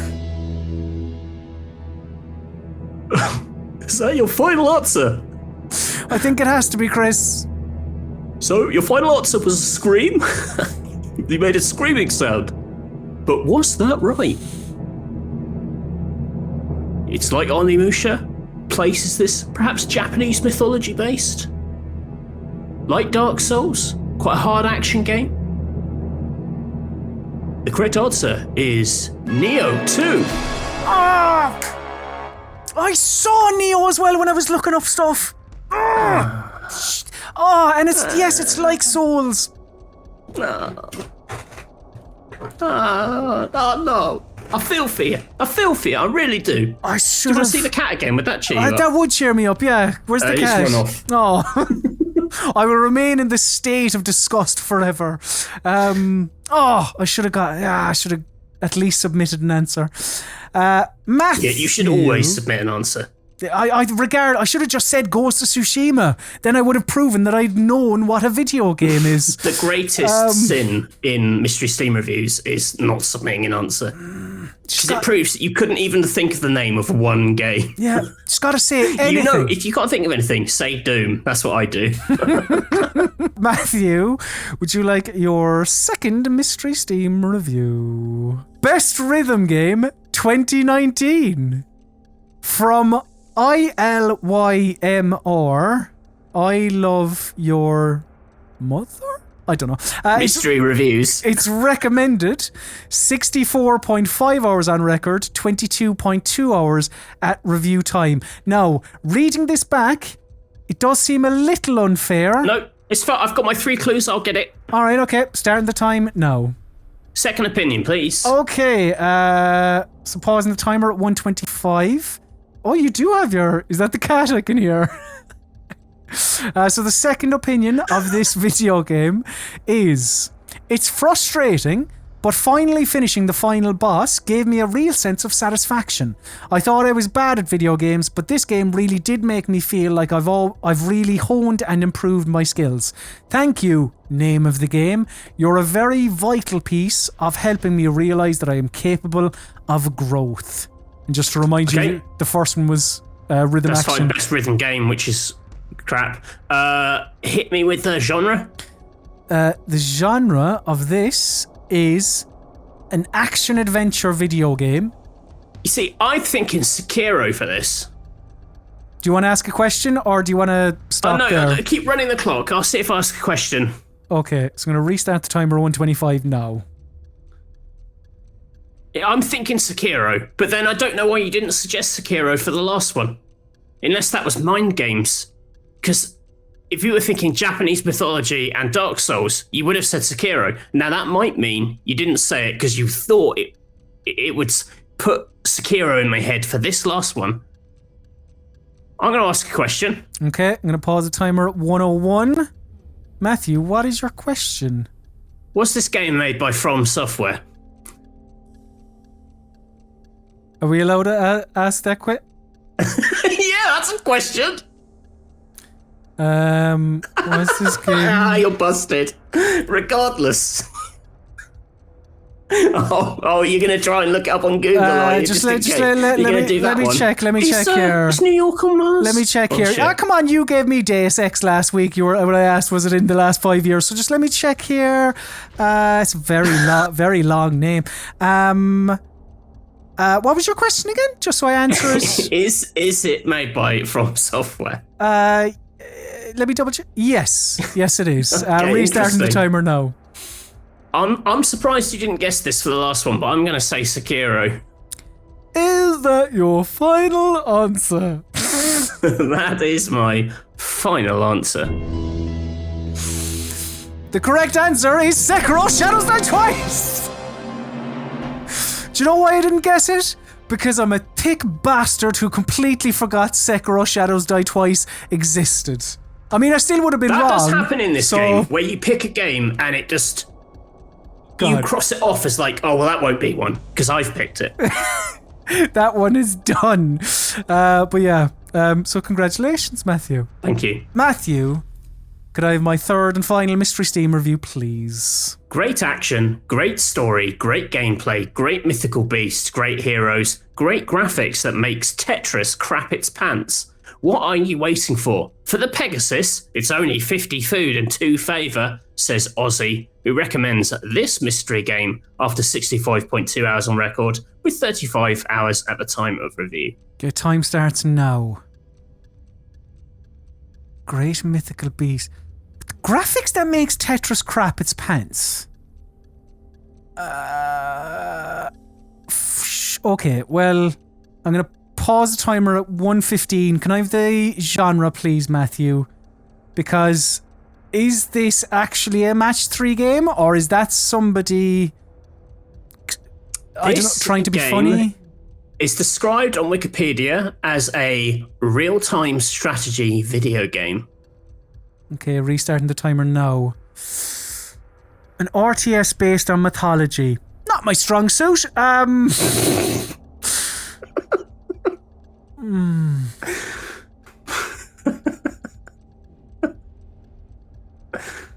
No, you did say like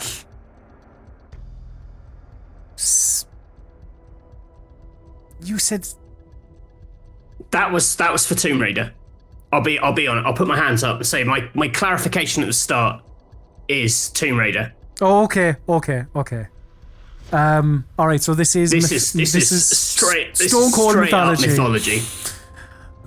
All right, okay. So you've Norse mythology. Hold on, Pegasus. Pegasus is Greek, isn't he?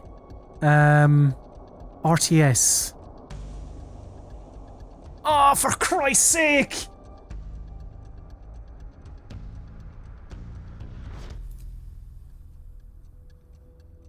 Age of Empires 2. Is that an RTS? Shit! Age of Empires 2! Oh, is that your final answer? Yeah, but that's civilizations and stuff. There's no fucking mythology in that, is there? So, a real-time strategy game should have helped close it down based on mythology. You went for Age of Empires 2, not its sister game, Age of Mythology. The correct answer is Age of Mythology. Listen, I think that's fair. Entirely. That's quite a big game. Yeah, it's the old, I don't know, RTS. I mean, listen, at least you guessed something for that one. And I got age of. I got 2/3 of it correct. What you needed was to combine that with the name of the genre of this quiz. Yeah. Age of Mythology. Next time. I just figured that if you typed mythology games into Google, which is what I did, yeah, of course. This would have come up first. It did, and I totally disregarded it because I was like, yeah, whatever, Age of Empires bullshit. Let's find other stuff. Congratulations, Matthew. Truly, congratulations. You looked a gift Pegasus in the mouth.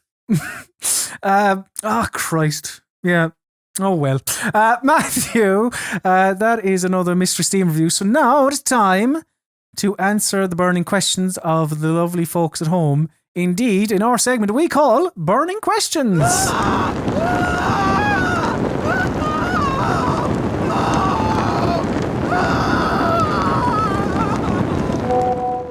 Yes, Burning Questions is the part of the PC Gaming Weekspot where we answer your burning questions. You can email us at any stage throughout the week, weekspot@rockpapershotgun.com, and then we may read your correspondence out on the show. We start off, as always, with the absolute delight that is Mog.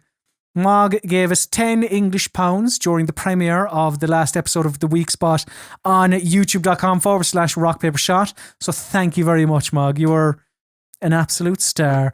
Mog said, I'm hungry. What are your emergency go-to foods when you don't have time or are too tired/lazy to prepare a proper meal? I mean, does Deliveroo foods count? Probably. Yeah. I mean, is that... I mean, like, if it's something that has to be in the house as an emergency, like I have to eat in the next minute, which would be quite an unusual scenario. Like, it's never that desperate. Like, I will die in the next minute. It would probably be cereal. Shout. Yeah. Not very exciting. I do. I mean, I suppose our emergency go-to food's exciting by nature. I don't know if they are. Like, I would go say I'm a fan of the Heinz tins of. I don't know why I'm showing you the size of what a tin is in the video. But the Heinz multi-packs. That tins. The Heinz multi-packs of cream of chicken soups are and they're quite handy because they just, bang it in the microwave and you're done. So I used to really like making a sandwich out of toast, so toasted bread, then like turkey slices, like you get sandwich slices, like Bernard Matthews or whatever, a bit of cucumber and a little bit of mayonnaise, kind of very crunchy, like turkey, crunch the toast, the wet of the cucumber, the turkey in there doing something. The texture of this turkey, yes. Oh, it was a texture explosion. Ryan Eastwick got in touch. Ryan said, here's a burning question. In which game is it the most fun to burn people? Is it Skyrim, Divinity Original Sin 2, perhaps? How do you prefer to virtually set others on fire? I mean, the giant fire in Divinity is hilarious because you can get a big area covered, and when it explodes, it tends to all go up, and then there's mega fire. The actual like fiery animations are, it's canned, obviously, so it's not like too drawn out. I used to really like back in the PlayStation days. In Siphon Filter, where you could shoot a taser at someone and keep tasering them till they start to smoke, and then eventually they'd set on fire. Which I don't think actually happens with a taser. I might be wrong. But that was a great thing, setting on fire. That is pretty good. I mean, I suppose it's fresh in my head because I only spoke about it a couple of weeks ago, but it was nice in Rain on Your Parade being this sort of like happy, chirpy cloud and like soaking up oil and setting oil fires and setting people on fire. Nice little dichotomy there between the cheery niceness and killing people. It's good. There's a good fire in Red Dead Redemption 2. Where you set on fire because it spreads it and you can like no, it's GTA. You can spread the oil around. But I remember putting like if I ever found like a bandit camp, I'd shoot all of them or like tie them up with the lasso and then pick them up and put them on the campfire to set them on fire. And then I'd sit down at the campfire, but often because the body was spread across the fire, it would be touching Arthur when he sat down. So the animation would be of him sitting by the fire, but he'd set on fire because the fire would spread up the leg of the bandit, touch him. So he'd just be there doing his like, oh, I'm cooking animation, except he'd be fully on fire and screaming the whole time. So he's there going, That's quality stuff. That is absolutely quality stuff. I've got a video of it on Twitter. I'll dig it up. And Jonathan Parker said, for a true test of your predictive skills, what is going to be your personal game of the year 2030? Will I even be alive in 2030? I know, yeah, touch wood. I'm going to say Phase 2. Even though I think Phase is highly overrated. But why did you pick it then? What a weird answer. Well, an unlikely sequel to something I think is overrated. I feel like you and Nier, the original Nier, maybe I'll grow as a person over the next 10 years or something, and my opinions and tastes will change dramatically. I'll be playing, I'll be waiting in 2030 for the them still to patch Cyberpunk. It's a little satirical thing there. Very good. Probably not. It'll probably be, like you say, it'll probably be remakes of whatever we're playing this year. I look forward to the remake of Deathloop in 2030. Yeah. So those are your burning questions this week. We have a few that we're going to do on the next episode of the Weekspot because next week is a bank holiday Monday. So we normally record on Monday. I think that's well known. But we do. And next Monday is a bank holiday in the UK. So we are going to be recording on the Friday. So we're going to, anything that's still currently in the mailbag, we will be reading out on the next edition. But that does mean fill up that mailbag because I don't know how many games myself and Matthew will be able to play between now and Friday, or I don't know how much is going to happen in the world of video games. So send those questions in Weekspot at rockpapershotgun.com. So that just about does it for this edition of the PC Gaming Weekspot. Thank you very much, dear listener, dear viewer, for listening or viewing. If you want more of us, there are ways to indeed get more. You can follow us on social media. I am at Colm_Ahern. Matthew's at Mr. Basil_Pesto. If you want to talk to some like-minded people, head over to Discord, discord.gg/rockpapershotgun. If you want to watch the PC Gaming Weekspot, go to youtube.com/rockpapershot, where you can like, comment, subscribe, ring the bell. And yeah, those are all the YouTube things you can do. If you want the audio version of the PC Gaming Weekspot, subscribe to our podcast, which you can find via all your podcatching apps, Spotify, Apple Podcasts, Stitcher, TuneIn, etc., etc. But for all of your PC gaming needs, head to rockpapershotgun.com. Another Weekspot in the bag, Matthew, and I don't know, I might try and play a bit more Replicant before next week, maybe talk about that. We'll see what's coming out. Fun times. But now it is time for my least favourite part of the show. This is the part of the show where we bid the listener, the viewer, the consumer adieu. So say goodbye, Matthew Castle. Goodbye. Say goodbye, Colm Ahern, Sloan Guffaw.